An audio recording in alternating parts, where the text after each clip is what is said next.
चीन के साथ तनाव के बीच केंद्र सरकार का बड़ा फैसला, कई चाइनीज ऐप पर देश भर में बैन। टिकटॉक, लाइकी, वीगो जैसे पॉपुलर चाइनीज ऐप आए पाबंदी की जद में। केंद्र के फैसले से कुल 59 ऐप पर ban. CamScanner, UC browser, beauty plus जैसे चाइनीज ऐप भी ban. Share it, clean master भी भारत में नहीं चलेंगे। अब बैन किए गए सभी 59 ऐप पर प्राइवेसी नियम के उल्लंघन के आरोप, कई बार उठ चुका है विवाद। चाइनीज ऐप पर डेटा डाइवर्ट करने के भी आरोप। यूजर्स का डेटा चीन के सर्वर में जमा करने को लेकर आए थे निशाने पर। उधर केंद्रीय मंत्री वीके सिंह ने बताई गलवान में हिंसक झड़प की पूरी कहानी। कहा चीनी टेंट में आग लगने के बाद चीनी सैनिकों ने किया हमला।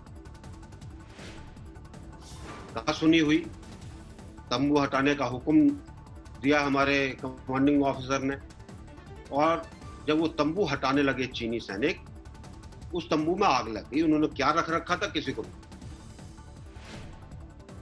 15 जून को चीनी सैनिकों की पोजीशन देखने गए थे भारतीय जवान। तय होने के बावजूद चीनी जवानों ने तब तक नहीं हटाए थे टेंट। भारत की इजाजत से चीन ने लगाया था तंबू। भारतीय फौज के पीछे हटने पर नजर रखने की दी थी दलील।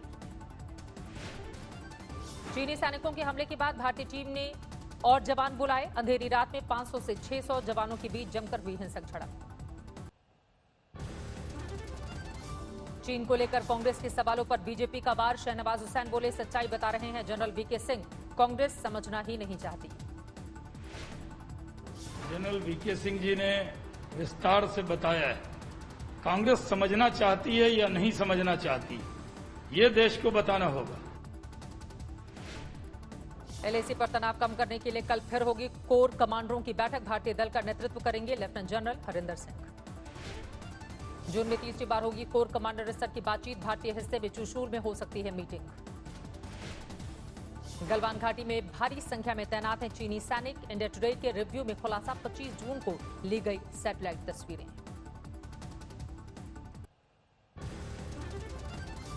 सैटेलाइट तस्वीरों में 2 हिस्सों में बटे नजर आ रहे हैं चीनी सैनिकों के कैंप। घाटी में बीच से बह रहा है नदी का पानी। सैटेलाइट तस्वीरों से नया खुलासा, गलवान नदी में पानी बढ़ने से चीनी सेना की बनाई सड़क बही। 3 हिस्सों में बटा चीन का फौजी कैंप। भारत चीन विवाद पर केंद्र को मिला मायावती का साथ। बोली आपसी लड़ाई में दब रहे हैं देश हित के मुद्दे। चीन से तनातनी के बीच देश को मिली बड़ी खुशखबरी। 27 जुलाई तक अंबाला पहुंचेगी 6 राफेल विमानों की पहली खेप। देश में लगातार बढ़ रही है कोरोना मरीजों की संख्या। 24 घंटे में सामने आए करीब 20,000 मामले। 5,48,000 के पार पहुंचा कुल आंकड़ा। देश भर में 24 घंटे में 380 लोगों की मौत। अब तक 16,475 लोगों की जान ले चुका है ये वायरस। महाराष्ट्र में कोरोना के 1,64,000 से ज्यादा मरीज। 24 घंटे में सामने आए 5,493 नए मामले। दिल्ली में 83,000 के पार पहुंची कोरोना मरीजों की संख्या। 24 घंटे में 2,889 नए मामले। अब तक 2,623 की मौत। दिल्ली में 4 से 5 दिनों में और गहराएगा कोरोना संकट। मुख्यमंत्री ने लोगों को दिलाया भरोसा। कहा नहीं है घबराने की जरूरत। गृहमंत्री अमित शाह के हमले पर केजरीवाल का जवाब। आज तक से खास बातचीत में बोले दिल्ली की जिम्मेदारी मेरी, क्रेडिट लेना चाहे तो कोई और ले ले। आएंगे कितने नहीं आएंगे, लोगों की जान बचाना मेरे लिए इस टाइम सबसे बड़ा धर्म है। मेरे लिए क्रेडिट की लड़ाई नहीं है। कोरोना की चपेट में आने वाले आम आदमी पार्टी की विधायक आतिशी की सेहत में सुधार। पूरी तरह स्वस्थ होने के बाद प्लाज्मा दान करने की तैयारी। महाराष्ट्र में 31 जुलाई तक बढ़ा लॉकडाउन। कोरोना के बढ़ते मामलों के बीच उद्धव सरकार का बड़ा फैसला। मुंबई में घर से बाहर निकलते ही मास्क पहनना हुआ जरूरी। बीएमसी ने जारी किया गाइडलाइंस। गाड़ी में भी जरूरी होगा मास्क। तेल की कीमतों में फिर इजाफा। दिल्ली में डीजल 13 पैसे बढ़कर 80 रुपए 53 पैसे। पेट्रोल 5 पैसे बढ़कर 80 रुपए 43 पैसे प्रति लीटर। तेल की कीमतों को लेकर केंद्र पर कांग्रेस का हल्ला बोल। राहुल बोले पेट्रोल डीजल से बंद हो मुनाफाखोरी। एक्साइज दर तुरंत घटाए और दाम कम करे। 22 बार सरकार ने पेट्रोल और डीजल के दाम बढ़ाए। मतलब 22 बार सरकार ने आपको सीधी चोट मारी, कमजोर लोगों को, गरीब लोगों को सीधी चोट मारी। तेल की कीमतों को लेकर सोनिया गांधी ने भी सरकार को घेरा। कहा कोरोना संकट के बीच पेट्रोल के दाम बढ़ाकर सरकार ने की 18 लाख करोड़ की वसूली। कांग्रेस पर बीजेपी का पलटवार, धर्मेंद्र प्रधान बोले पेट्रोल डीजल से मिले पैसे को दामाद नहीं बल्कि गरीबों के कल्याण में खर्च करती है मोदी सरकार। दिल्ली में बैलगाड़ी पर स्कूटी रखकर निकले कांग्रेसी कार्यकर्ता, पेट्रोल डीजल के दाम पर जमकर हंगामा।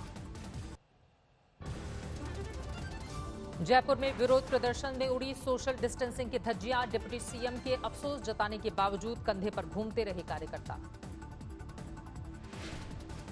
तेल की कीमतों को लेकर कोलकाता में विरोध प्रदर्शन, कांग्रेस और लेफ्ट कार्यकर्ताओं का हल्ला बोल। महाराष्ट्र के नांदेड़ में तेल के दाम को लेकर हल्ला बोल, पीडब्ल्यूडी मंत्री अशोक चव्हाण की अगुवाई में धरना प्रदर्शन। मेरठ में महंगे तेल के खिलाफ अनोखा प्रदर्शन, एनएसयूआई ने बाइक की पेड़ से उसे लटकाकर उसे दे दी फांसी। पटना में भी तेल के दाम पर बवाल, बैलगाड़ी, टमटम और साइकिल लेकर निकले कांग्रेसी, मुंह पर मास्क लेकिन नहीं रहा 2 गज दूरी का ख्याल। मध्य प्रदेश में अगले 2 दिनों तक में हो सकता है कैबिनेट विस्तार, पीएम मोदी और अमित शाह से मिलने पहुंचे शिवराज सिंह चौहान मुख्यमंत्री। शिवराज कैबिनेट में सिंधिया खेमे को मिलेगी तरजीह, 8 से 9 विधायक ले सकते हैं मंत्री पद की शपथ। ज्योतिरादित्य सिंधिया ने मध्य प्रदेश के सीएम शिवराज सिंह चौहान को सौंपा 30 लाख का चेक, कोरोना के खिलाफ जंग में सहयोग। मुजफ्फरनगर में मुआवजे की मांग को लेकर किसानों का धरना प्रदर्शन, प्रशासन को 4 दिनों का अल्टीमेटम। दिल्ली में पूर्वांचल मोर्चा का कैंडल मार्च, एक्टर सुशांत की खुदकुशी केस में सीबीआई जांच की मांग। दिल्ली में बनेगा देश का पहला प्लाज्मा बैंक, कोरोना के गंभीर मरीजों के इलाज में होगी सुविधा। पश्चिम बंगाल के राज्यपाल से मिला बीजेपी का प्रतिनिधिमंडल, एम्फान तूफान के राहत को पीड़ितों तक नहीं पहुंचने की शिकायत।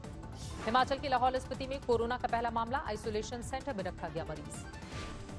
आसनसोल में खराब सड़कों के खिलाफ लोगों का प्रदर्शन, घंटों तक लगाए रखा जाम। पंजाब के बरनाला में केंद्र सरकार के खिलाफ आम आदमी पार्टी का विरोध प्रदर्शन, किसानों के मुद्दे को लेकर हल्ला बोल। लखनऊ में समाजवादी पार्टी के छात्र विंग का विरोध प्रदर्शन, कोरोना काल में परीक्षा स्थगित करने की मांग को लेकर योगी सरकार के खिलाफ हल्ला बोल। रीवा में कोरोना को लेकर जागरूक कर रहे हैं बीजेपी के सांसद, सिर पर नुकीला मुकुट लगाकर लोगों को 2 गज की दूरी का संदेश। कानपुर महिला शेल्टर होम में कोरोना की बड़ी घुसपैठ, 9 और बच्चियों को संक्रमण, अब तक 57 बच्चियां कोरोना पॉजिटिव। इंदौर में 1 जुलाई से शुरू होगा कोरोना किल कैंपेन, स्वास्थ्य कर्मियों के लिए शुरू हुई खास ट्रेनिंग।